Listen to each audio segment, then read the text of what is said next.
Hello, and thank you for watching and listening to another episode of Unmedicated and Educated with Keita Rose. I'm Keita Rose, and here we deep dive, dissect, and sometimes diagnose. Because it seems everyone, including myself, I am never excluded, has lost their damn minds. If you are new here, thank you so much for giving me a try. If you're an OG, then you already know what the is going on. Like, share, subscribe. All these things are free. Talk shit in my comments. You know, tell me how you really feel. And I'm going to tell you guys how I really feel about Love After Lockup, episode 48, called Tests of Faith, and episode 49, called High Risk Lies. And let me tell you, in both of these episodes, the cast have really been throwing around some high risk lies and some high risk behaviors. I don't think any of these people are going to make it. But you know what? That's just me being, you know what? I'm skeptical. All right. I'm a little bit negative. I'm a little bit pessimistic sometimes. So I'm not going to speak that negatively about them. Okay. But yeah, something. Now, before we start, I just want to give a quick shout out and thank you to some of my supporters that went on down to KeitaSaid.com and bought my Plurnal and my Growing Through It journals. Thank you. Now, y'all know I'm extra, so my merch comes with all the dramatics. But these are just a few of the orders. Thank you so much, Morgan Wheeler, Jessica White, Marie Tillman from Tennessee. Thank you. I'm going to give a shout out at least once a week to the people that support me. Thank you, guys. Leave a review. Let me know what you guys think about the Plurnal. Every package is packaged by me with love. Now, y'all remember, if you want your very own Plurnal or Growing Through It journal, then go on down to KeitaSaid.com and use code LOVEKEITA for a huge discount. Now sit back, relax, and get ready because it's time for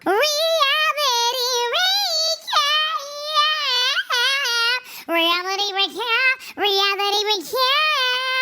Yow. So if you can remember, the episode starts off with Bianca and Daniel. They're out to eat with Daniel's friend from prison named Gator. Now, Gator believes that Bianca is just some immature child that wants to rush and get married to someone that she barely knows. And he's trying to give the both of them advice like, hey, you know what? You guys need to live together for at least a couple years so that you can see if you are actually compatible. And Bianca's like, no, oh my God, like you're upsetting, oh my God, like no, like oh my God, no, like just don't talk, like no, I'm leaving, no, goodbye, no. She runs off. Daniel doesn't want to chase her. He's had enough. Bianca tells Daniel that this conversation is triggering to her because she would have never came down there and like paid for everything, the apartment, the lifestyle, the food, the bills and everything if she would have known that he wasn't going to marry her. This whole time he was in prison, he had said, you know, that they were engaged. He had proposed to her. She accepted. And now that he's out, he's harboring on the fact that he never gave her a ring. So she's having second thoughts about the relationship. So Bianca's friend Haley is coming, and it's kind of funny because, you know, at first when Bianca was leaving, she was like, Haley is so jealous of me. I don't know why Haley doesn't believe in me and Daniel's union. I think that she's just jealous because I'm finally, you know, moving out of this small town and I found my man and I found the love of my life and I'm doing things with my life. And now it's like, oh my God, Haley, I miss that girl. I love that girl. That girl means everything to me. And it's because she's really bored. She hasn't made friends. She's just been in the house all day worrying and stressing over being married to Daniel.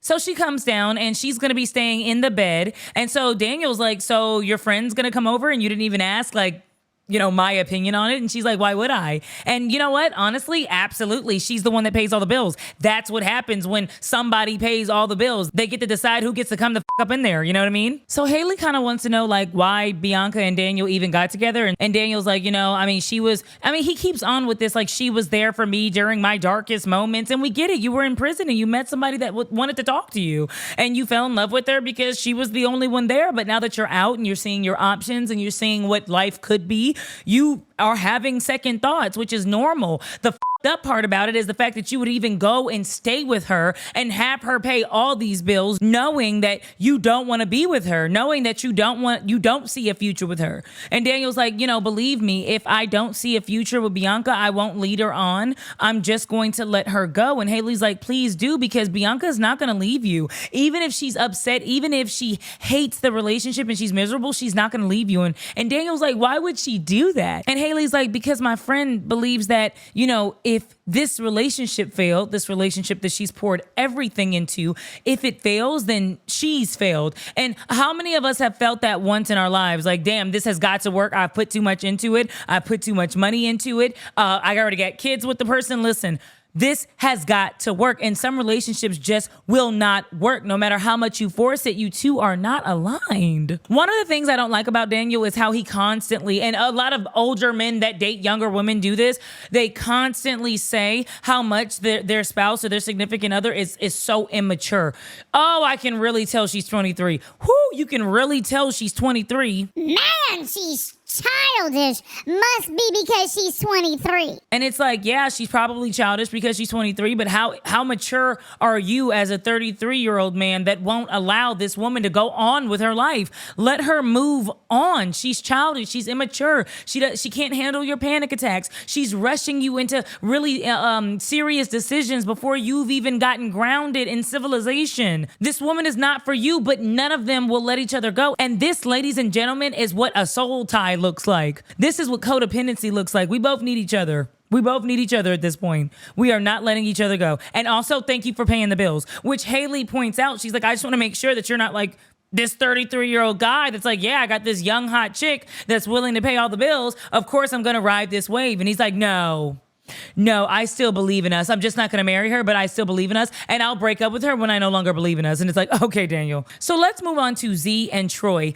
Z really showed, every episode Z is showing her natural born ass. And I just don't understand when this shift happened. Like at first she was this preacher's kid that was really like clutching her pearls, and she didn't like Mama Karen up in the house cursing because her parents don't like cursing, and she wasn't born like that, and she's listening to gospel music and going to church every Sunday. Not to say that she doesn't have a relationship with our Lord and Savior Jesus, but Zaria don't be acting like she's this saint, right? Like she portrays to be in every episode. It's kind of like she's an onion, and every episode we just peel back a layer of who Z really is. So Z's getting a boot on her car and doesn't tell Troy anything. So Troy's outside and he's of course witnessing this. He's like, hey, that's my wife's car. What are you doing? And the guy's like, putting a boot on it. There's unpaid tickets. Zedin told Troy that she hasn't paid the mortgage or the rent for a couple months, so they may be getting kicked out, which made him so stressed that not only did he have to roll up a blunt,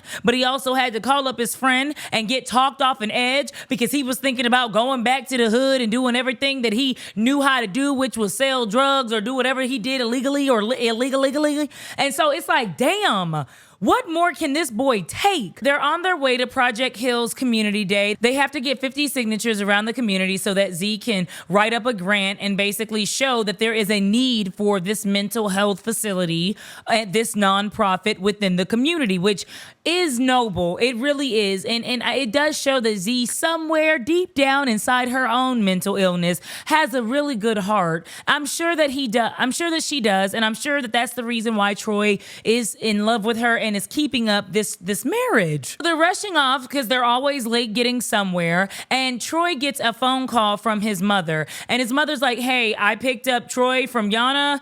You got to pick me up for this community day stuff, so I'm at the train station, pick me up. And he's like, Mom, I can't. We're with Izael and we're going to community day, and I don't know what to do. And Karen's like, Troy, come pick us the up and stop playing. And so he's like, fine, Ma, I'll figure it out. I'll come pick, you guys up. So already off the bat, Z is pissed off. What do you mean? Why are you putting your baby mama into this? This is supposed to be first of all, it's our anniversary. Second of all, it's, the first start of Project Hill. Why would you invite your baby mama? Why would you invite, what is all this? Why do you have to go to Buffalo or wherever they're at, Syracuse, one of those? Why do you have to go 2 hours, 1 hour away to pick up your mother and your kid when this is community day? What is wrong with you? And Troy's like, listen, when duty calls, okay? They're calling me. I've got to go pick up my daughter. I want her to be a part of this anyway. Izael, your son, my son, because I adopted him as a part of this. Listen, let's just go get Troy,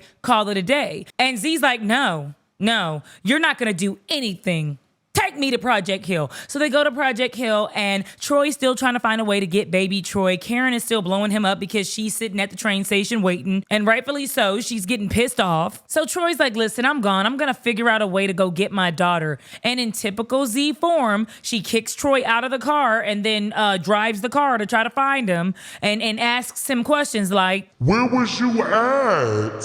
Where have you been? Like, I've been looking everywhere for you after I kicked you out the car and told you to get the lost.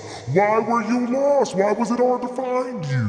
Troy's like, hey man, I'm gonna go get my daughter. And she's like, you're not going anywhere. No, it was more like, You're not going anywhere. and you know what? It's really messed up because at the end of the day, like, that's Z's car. It's Z's house. You know, these men are, again, getting out of these tough situations or, you know, prison, hell, getting out of prison and coming into tough situations where they own nothing and they don't feel like they have much say-so in anything. Like earlier when Bianca and Daniel, you know, when Bianca had invited her friend over to sleep in Bianca and Daniel's bed, right? And so, like, any normal person would be like, hey, girl, you can sleep on the couch. I'm just going to sleep in the bed with my man because, you know, this is like his room. She's like, no, come into our dwelling. Daniel can sleep on the couch. And that really upset Daniel. And he made it known. And even after he made it known, Bianca was like, anyway. And so Daniel, like, expressed that he has no say-so in that relationship because Bianca is paying all the bills.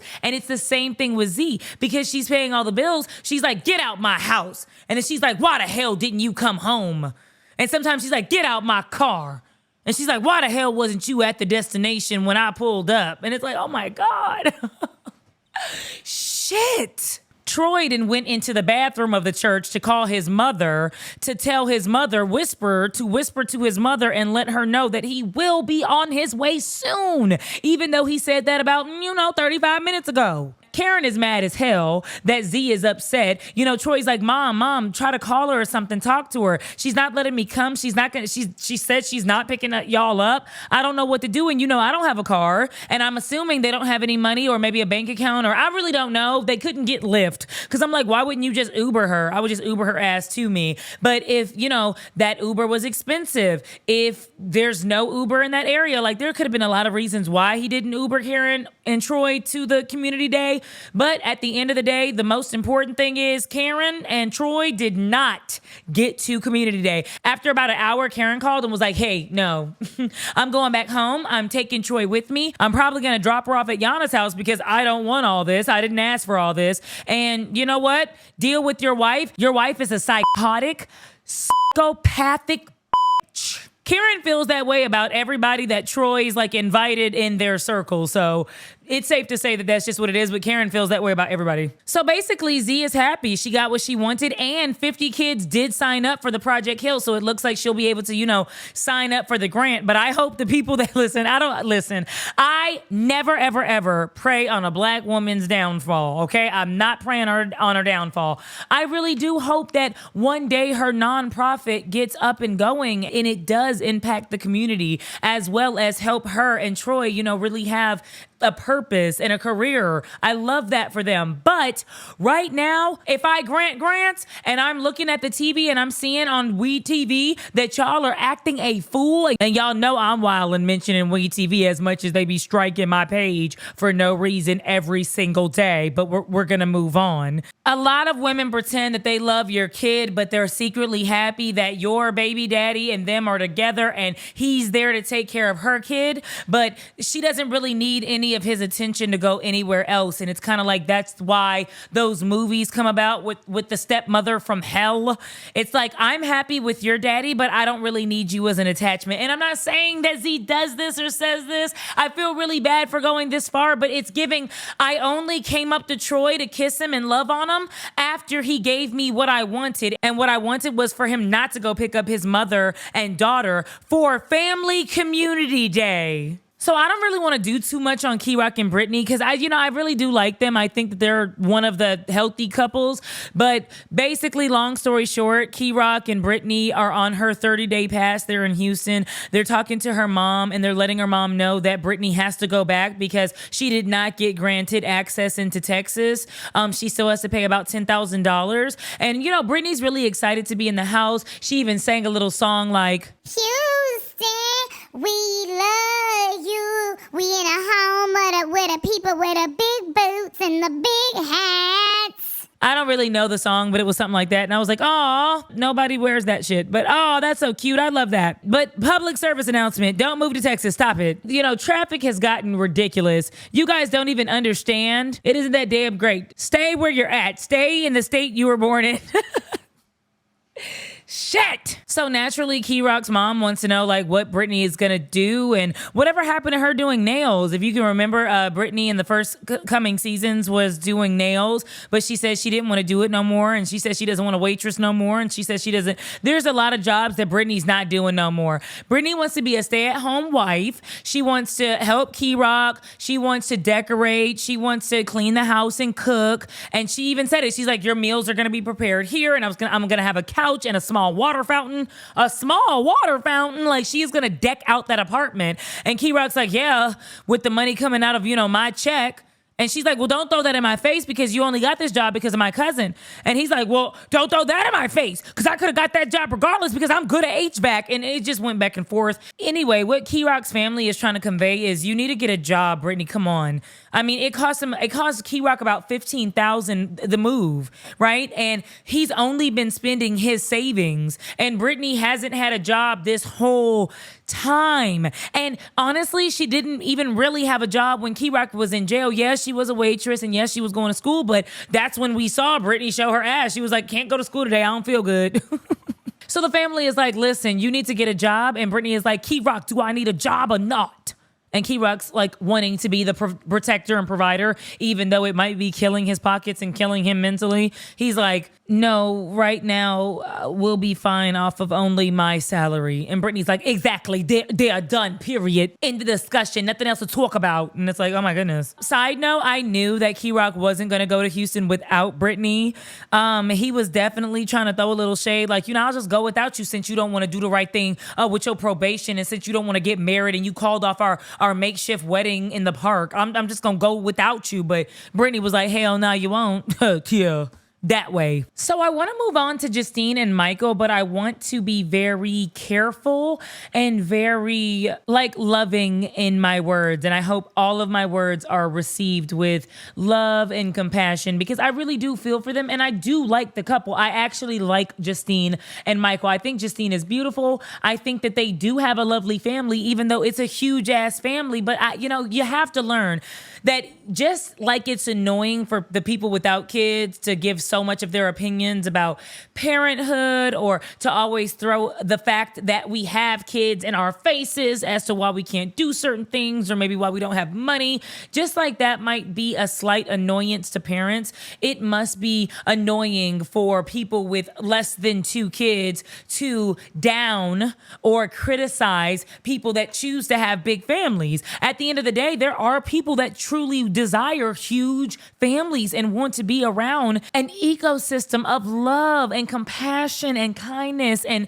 affection from family, and so bonds, ties with family. And so I can understand that. And I don't want to keep on downing Justine and Michael just because they're choosing to have a large family. It's more so that they're choosing to have a large family on a very, very tight budget. Justine keeps having kids back to back to back. And her storyline this season is you might pass away. And if you do pass away, what are you going to do? Are you going to allow, Michael to watch all of your kids, even your autistic boys that he's having a hard time raising and reprimanding? Justine is nervous because she's going to have to tell her mother that she's pregnant again after less than a year having her daughter, Manhattan Barbie. So Justine's mom wasn't happy about that. And you know what? When I watched this scene, I really, really, really, really, really, really, really tried to give Justine the benefit of the doubt because she was emotional. She was pregnant. She was going through a lot. They kept telling her, do you have a will? Do you have somebody that's going to take care of your kids if you die? like that's already scary because you're in a hospital and you don't know if you're in a hospital where the nurse today decides like, I'm going to kill you. Or the doctor decides that I'm not going to give a shit or I'm going to do a line of cocaine before the surgery and just mess it all up. Like, you know, it's very scary. So I can understand what she's going through. And her mother, and through Justine's eyes, her mother has never been down for her. Her mother has never had her back. And there's a lot of people that feel like that. But through her mother eyes, she is gravely disappointed. Sometimes our parents are disappointed. Sometimes they did try their best to raise us, and the decisions that we make disappoints them and hurts them. You know, it seems, and Justine and her mother have had like a volatile relationship ever since Justine was little, but also Justine lets us know in scene that like ever since she's been little, she's been having babies.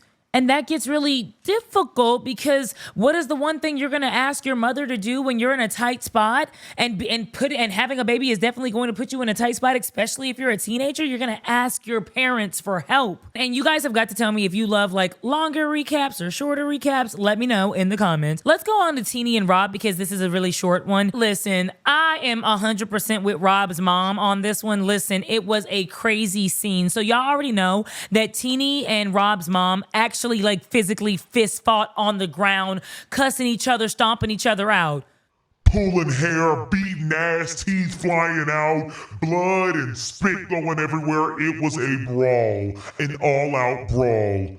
And all this happened in front of Tennie's kids. She was really shaken up. They decided never to speak to each other again. Rob's mom hasn't been speaking to Rob. So, you know, Tennie has been inviting a lot of her family around because Tennie and Rob have been, you know, introducing the idea around the family of them possibly having another baby. And so everybody is really getting emotional. You know, Tennie's family gets emotional. Like I remember when you had Nehemiah and you were in the ICU, like I'm scared. You know, Rob's getting emotional. Everybody is just feeling the feelings of this is a new chapter of our life. And so Rob with those emotions are like, man, I really would like it if my mom was here within that moment. And he looks towards Cheyenne, you know, Tennie's daughter, and Nehemiah, her son. And he's like, would you guys like, you know, this type of family environment, but with my mom around? And right off the bat, Cheyenne is like, I would like an apology. You can tell Cheyenne is Tennie. Cheyenne was like, I would like an apology. I still think about the fact that she hit my mommy and it hurt me, and I don't like that. And I like that she understands boundaries at a young age. I mean, when I tell you these are phenomenal kids, God, Tennie did so well. These are phenomenal kids. Basically, you know, Rob is like, I'm going to call up my mom. Apparently, he's been calling her for like weeks and she hasn't been one to talk to her. Rob's brother and mom decide to pull up. The brother's like, yeah, I wanted to pull up because I miss my brother. I haven't seen him in a long time. But also, when my brother and my mom get to talking, it gets really toxic. So I have to be the mediator. And it's like, damn, how volatile and angry of a family do you have to have for you to have like a mandatory mediator with every conversation? Jesus. So Rob invites his mom to the house and she's not supposed to be there. And of course the cameras are still up so Tennie can, you know, see from her job. And side note, shout out to Tennie for getting a job. Rob was like, hey, I need help with the bills. And Tennie was like, I'm on it. And got a job within the next, like it looked like 5 days. She was a paralegal. Damn, good for you, Tennie.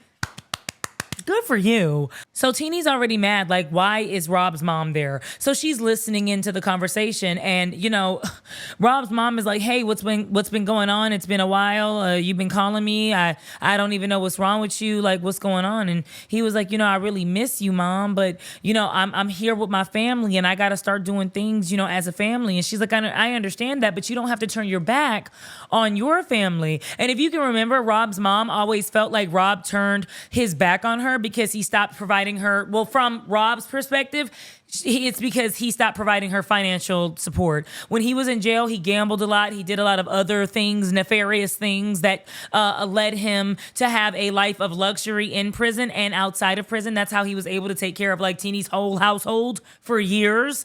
And so ever since he went legal and lost a lot of that money, he's having to use all of his money for like Tennie. And so his mom took a significant loss in her lifestyle. And she feels like this new woman that she doesn't even know anything about, shouldn't be taking her place. And I just think that's disgusting. This is a 30-something-year-old man. He deserves to have a wife and kids. He wants to move on and have a family.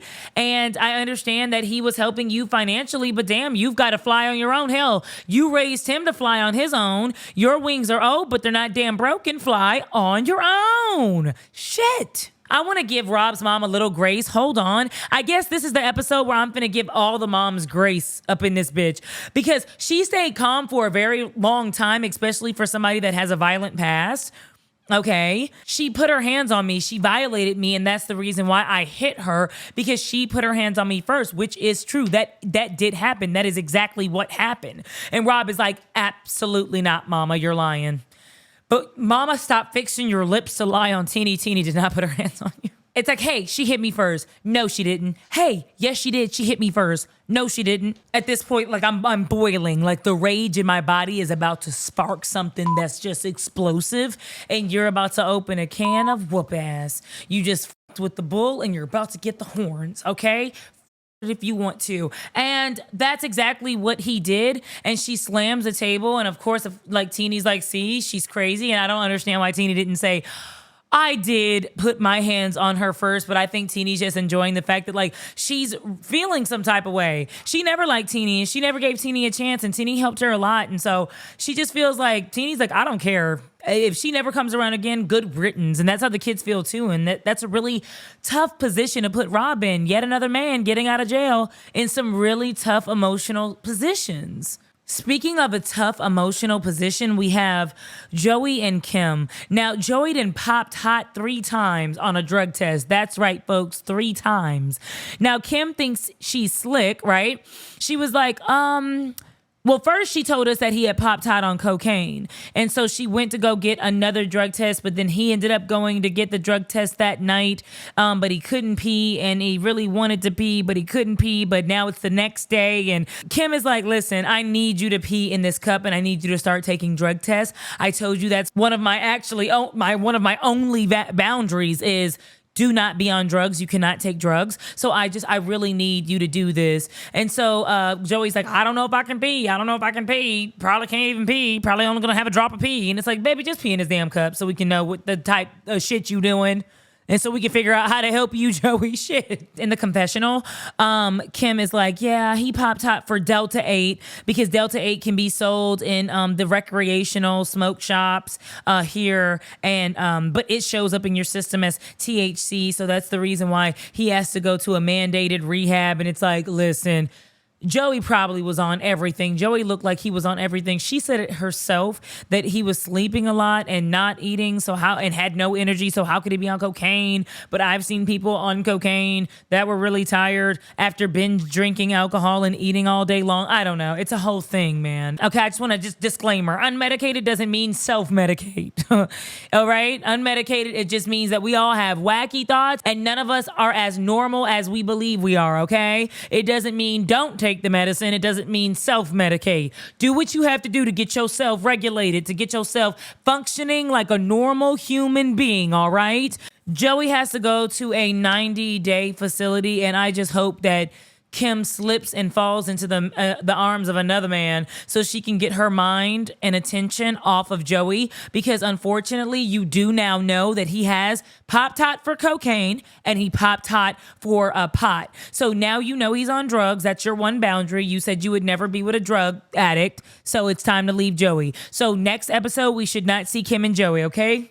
We're not going to see Kim and Joey next episode. And last but not least, we have Louis and Melissa, and I'm not going to spend long on them. As you know, Louis bought Melissa like an $18,000 to $20,000 ring because that's what she demanded. And she then later admits that she didn't even know how much that carat ring would be or what it would even look like. She just thought it sounded nice. And so Louis had already told us that he's a personal trainer. He works at a pizza shop. He does fitness and other things. Something, I forgot his third job, but the man works hard. okay? He got 6 jobs. He don't get tired. And so Melissa goes dress hunting, and of course she is forced to bring, Louis's mom. And so they don't really get along, but she decides to have her sisters go pick up, Donna. So they all get to the dress shop, and Donna's making her little comments like, you still wearing white, and she gets that side look, and you can tell that they kind of love each other, but they really don't like each other, but they kind of love each other because they know that like they both have the same flair, they both love the same man, and they're going to have to deal with each other for the rest of, the duration of the marriage, however long that may be. So as Melissa's trying on the dress, the sister's like, how do you think Louis got that ring? It's gorgeous. I'm shocked. You really think he could afford a ring like that? Well, I think if it's real. And the other sister's like, he probably stole it or did something nefarious. And it's like, damn. They don't believe, they even like did the math on like how much, if he charged $150 an hour as a personal trainer, how much would that like get him? And, and it's like crazy because this man has been working really, really hard since, for a year and a half. Since he got out of prison, he's been working really hard and trying to prove himself. And it was bad enough that he had to stay with his mom and then break away from his mom, even though his mom was his rock for a very long time and he was hers. It's bad enough that we had to see that, but we had to also witness Melissa say things like, I don't want to be with a man that flips pieces. You are a loser. You're a mama's boy. Get off your mom's, all this stuff. And it's like, damn. So I like Donna. Donna's like, hey, I'm not deaf. I can hear you talking shit about my kid. He works really hard. Even if he had did 3 hours for 150, that's $450 a week just on that one job. That's good. So he's done this the right way, which he did. We witnessed it. It was on TV. I don't think any back alley jewelry deal is going to be, the dealers are going to allow you to showcase it on national television. So yeah, Louis in the clear here. Plus he has a certificate. He keeps telling the bitch. He's like, I have a certificate. I have a certificate. Why don't you believe me? The miserable single women to get in her head like she always does. And it's just a big thing. So she confronts Louis, right? After going to get the ring of praise. Now they get the ring of praise and the guy says, yeah, it's real. It's a beautiful ring. I love it. The only slight itty bitty thing that might be a legal concern. And right there, the sister and Melissa's like, legal? What? He's like, well, every jeweler is supposed to put 14 karat or what kind of karat gold it is inside of it. So when you're looking at it, you can see, but it doesn't have anything. It's kind of scratched off. So that's kind of illegal because we're supposed to do it. But it's not anything that you can go to jail over or anything that serious, but it's just something to note. And she's like, so this is illegal. Wow. He's on that shit again. Wow. Louis back on his bullshit. And it's like, no, he's saying that there's absolutely nothing super illegal about this. It's just illegal within the business and it might be something to question, but it's not really a big deal. And so Melissa's stewing over this information. And of course her sisters are happy because she's like, told you there was something nefarious going on. And I just hate that happened to Louis. And he gets frustrated when he's confronted because of course Melissa confronts him. And he's like, why don't you believe me? Why are you allowing your family to do, what is going on? And I'm with Louis, damn, what more do you want from me? God. And you know what? What more do you want from me? Well, I don't have any more. I am wrapping up this recap. You guys, thank you so much for watching and listening to another episode of Unmedicated and Educated. I'm Keita Rose, and until next time, ooh, baby, I will holla.